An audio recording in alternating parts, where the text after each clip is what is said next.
René Guénon, Autorité spirituelle et pouvoir temporel. Chapitre 2.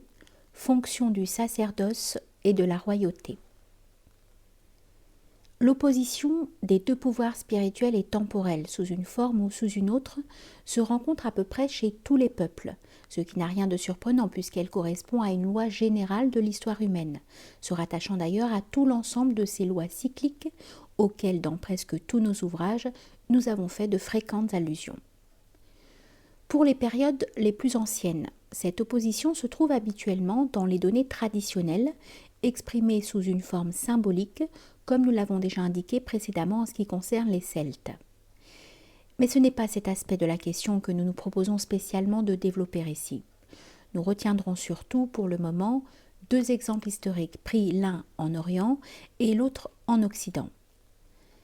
Dans l'Inde, l'antagonisme dont il s'agit se rencontre sous la forme de la rivalité des brahmanes et des kshatriyas, dont nous aurons à retracer quelques épisodes. Dans l'Europe du Moyen-Âge, elle apparaît surtout comme ce qu'on a appelé la querelle du sacerdoce et de l'empire, bien qu'elle ait eu aussi alors d'autres aspects plus particuliers, mais non moins caractéristiques, comme on le verra par la suite. Il ne serait d'ailleurs que trop facile de constater que la même lutte se poursuit encore de nos jours, quoique du fait du désordre moderne et du mélange des castes, elle se complique d'éléments hétérogènes qui peuvent la dissimuler, parfois au regard d'un observateur superficiel. Ce n'est pas qu'on ait contesté, généralement du moins et en dehors de certains cas extrêmes, que ces deux pouvoirs, que nous pouvons appeler le pouvoir sacerdotal et le pouvoir royal, car ce sont là leurs véritables dénominations traditionnelles, aient l'un et l'autre leur raison d'être et leur domaine propre. En somme, le débat ne porte habituellement que sur la question des rapports hiérarchiques qui doivent exister entre eux. C'est une lutte pour la suprématie. Et cette lutte se produit invariablement de la même façon. Nous voyons les guerriers, détenteurs du pouvoir temporel, après avoir été tout d'abord soumis à l'autorité spirituelle, se révolter contre elle, se déclarer indépendants de toute puissance supérieure, ou même chercher à se subordonner cette autorité dont ils avaient pourtant à l'origine reconnu tenir leur pouvoir, et en faire un instrument au service de leur propre domination. Cela seul peut suffire à montrer qu'il doit y avoir dans une telle révolte un renversement des rapports normaux. Mais on le voit encore beaucoup plus clairement en considérant ces rapports comme étant non pas seulement ceux de deux fonctions sociales plus ou moins nettement définies et dont chacune peut avoir la tendance assez naturelle à empiéter sur l'autre, mais c'est ceux des deux domaines dans lesquels s'exercent respectivement ces fonctions. Ce sont en effet les relations de ces domaines qui doivent logiquement déterminer celles des pouvoirs correspondants. Cependant, avant d'aborder directement ces considérations, nous devons encore formuler quelques observations qui en faciliteront la compréhension, en précisant le sens de certains des termes dont nous aurons à nous servir constamment. Et cela est d'autant plus nécessaire que ces termes dans l'usage courant ont pris une signification assez vague et parfois bien éloignée de leur acception première. Tout d'abord, si nous parlons de deux pouvoirs, et si nous pouvons le faire dans les cas où il y a lien, pour des raisons diverses, de garder entre eux une sorte de symétrie extérieure, nous préférons pourtant le plus souvent, et pour mieux marquer la distinction, employer pour l'ordre spirituel le mot d'autorité, plutôt que celui de pouvoir, qui est alors réservé à l'ordre temporel, auquel il convient plus proprement quand on veut l'entendre au sens strict. En effet, ce mot de pouvoir évoque presque inévitablement l'idée de puissance ou de force, et surtout d'une force matérielle, d'une puissance qui se manifeste visiblement au dehors et s'affirme par l'emploi de moyens extérieurs. Et tel est bien, par définition même, le pouvoir temporel. Au contraire, l'autorité spirituelle intérieure par essence ne s'affirme que par elle-même, indépendamment de tout appui sensible, et s'exerce en quelque sorte invisiblement. Si l'on peut encore parler ici de puissance ou de force,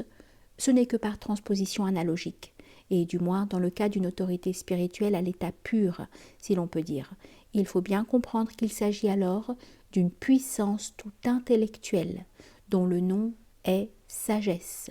et de la seule force de la vérité. Ce qui demande aussi à être expliqué, et même un peu plus longuement, ce sont les expressions que nous avons employées tout à l'heure,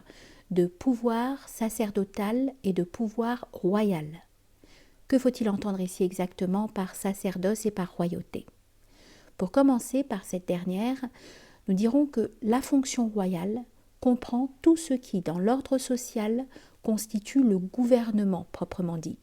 et cela quand bien même ce gouvernement n'aurait pas la forme monarchique. Cette fonction, en effet, est celle qui appartient en propre à toute la caste des kshatriyas, et le roi n'est que le premier parmi ceux-ci. La fonction dont il s'agit est double en quelque sorte, administrative et judiciaire d'une part, militaire de l'autre, car elle doit assurer le maintien de l'ordre à la fois au-dedans comme fonction régulatrice et équilibrante, et au-dehors comme fonction protectrice de l'organisation sociale. Ces deux éléments constitutifs du pouvoir royal sont, dans diverses traditions, symbolisés respectivement par la balance et l'épée. On voit par là que pouvoir royal est bien réellement synonyme de pouvoir temporel, même en prenant ce dernier dans toute l'extension dont il est susceptible. Mais l'idée beaucoup plus restreinte que l'Occident moderne se fait de la royauté peut empêcher que cette équivalence apparaisse immédiatement. Et c'est pourquoi il était nécessaire de formuler dès maintenant cette définition qui ne devra jamais être perdue de vue par la suite. Quant au sacerdoce, sa fonction essentielle est la conservation et la transmission de la doctrine traditionnelle, dans laquelle toute organisation sociale régulière trouve ses principes fondamentaux. Cette fonction, d'ailleurs, est évidemment indépendante de toutes les formes spéciales que peut revêtir la doctrine pour s'adapter, dans son expression, aux conditions particulières de tel peuple ou de telle époque, et qui n'affectent en rien le fond même de cette doctrine, lequel demeure partout et toujours identique et immuable, dès lors qu'il s'agit de traditions authentiquement orthodoxes. Il est facile de comprendre que la fonction du sacerdoce n'est pas précisément celle que les conceptions occidentales, aujourd'hui surtout, attribuent au clergé ou aux prêtres, ou que, du moins, si elle peut être cela dans une certaine mesure et dans certains cas, elle peut aussi être bien autre chose. En effet, ce qui possède proprement le caractère sacré, c'est la doctrine traditionnelle et ce qui s'y rapporte directement, et cette doctrine ne prend pas nécessairement la forme religieuse. Sacré et religieux ne s'équivalent donc nullement, et le premier de ces deux termes est beaucoup plus étendu que le second. Si la religion fait partie du domaine sacré, celui-ci comprend des éléments et des modalités qui n'ont absolument rien de religieux. Et le sacerdoce, comme son nom l'indique, se rapporte sans aucune restriction à tout ce qui peut véritablement être dit sacré.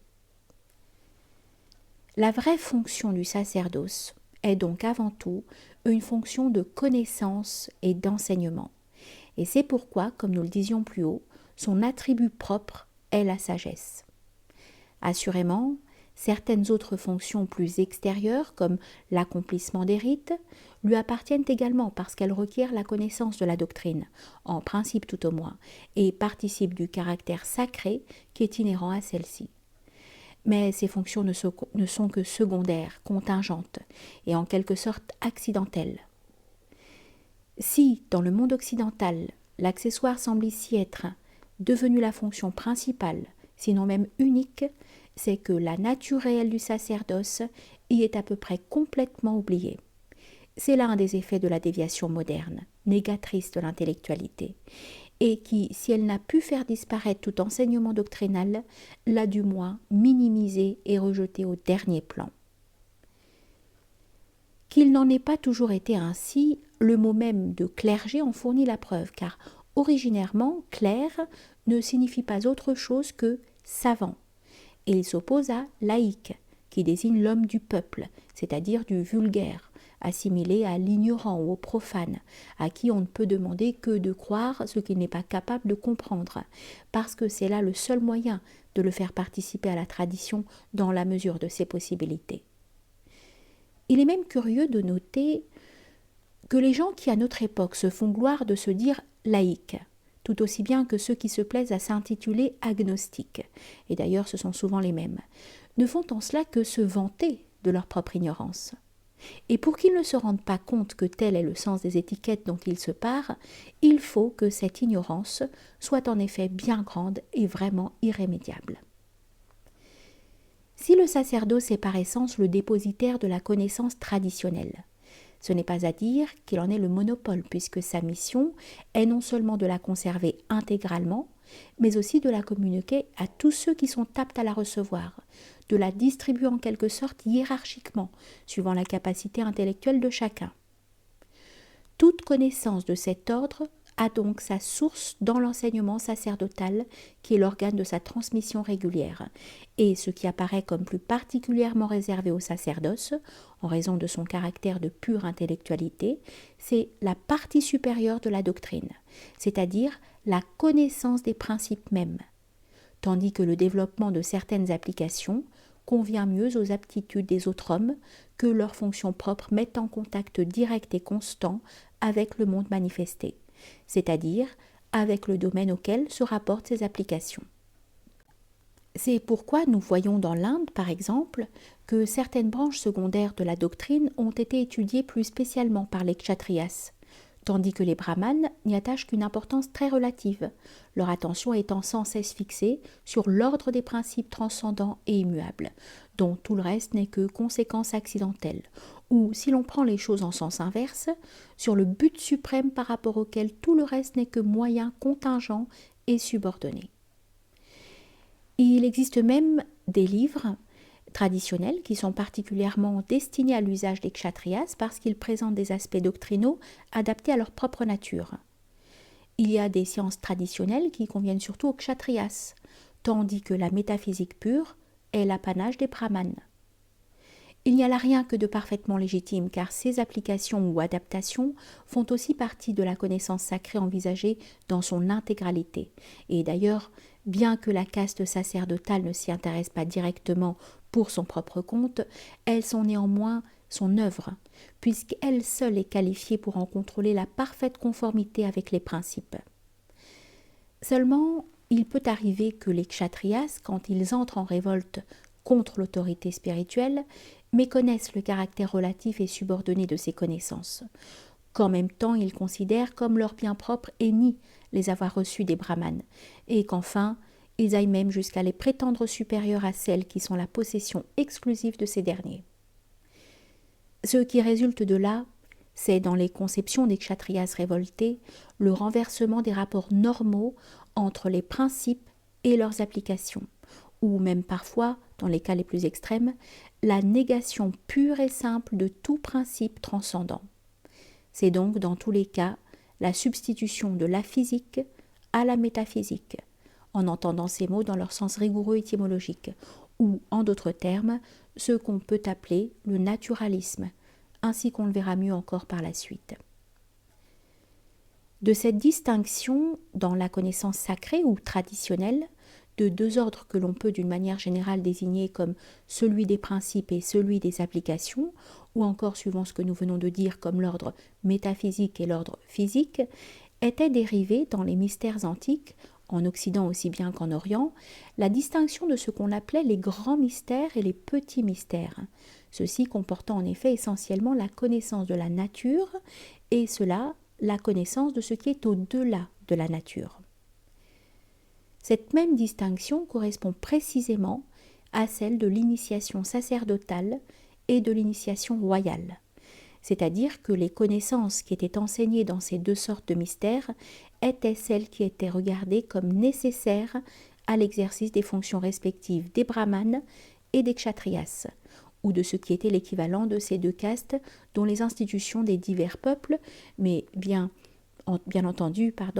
c'est le sacerdoce qui, en vertu de sa fonction d'enseignement, conférait également les deux initiations, et qui assurait ainsi la légitimité effective non seulement de ses propres membres, mais aussi de ceux de la caste à laquelle appartenait le pouvoir temporel. Et c'est de là, comme nous le verrons, que procède le droit divin des rois.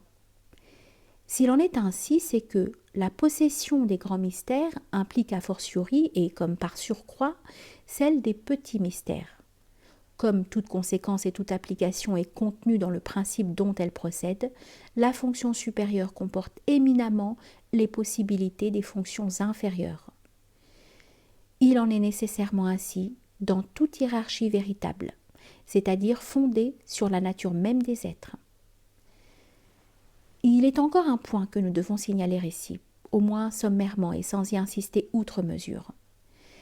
À côté des expressions d'initiation sacerdotale et d'initiation royale, et pour ainsi dire parallèlement, on rencontre aussi celle d'art sacerdotal et d'art royal, qui désignent la mise en œuvre des connaissances enseignées dans les initiations correspondantes, avec tout l'ensemble des techniques relevant de leurs domaines respectifs. Ces désignations se sont conservées longtemps dans les anciennes corporations et la seconde, celle d'art royal, a même eu un destin assez singulier car elle s'est transmise jusqu'à la maçonnerie moderne, dans laquelle, cela va sans dire, elle ne subsiste plus, ainsi que beaucoup d'autres termes et symboles, que comme un vestige incompris du passé. Quant à la désignation d'art sacerdotal, elle a entièrement disparu. Cependant, elle convenait évidemment à l'art des constructeurs des cathédrales du Moyen Âge, au même titre que celui des constructeurs des temples de l'Antiquité, mais il dut se produire ensuite une confusion des deux domaines, due à une perte au moins partielle de la tradition, conséquence elle-même des empiètements du temporel sur le spirituel. Et c'est ainsi que se perdit jusqu'au nom de l'art sacerdotal, sans doute vers l'époque de la Renaissance, qui marque en effet, sous tous les rapports, la consommation de la rupture du monde occidental avec ses propres doctrines traditionnelles.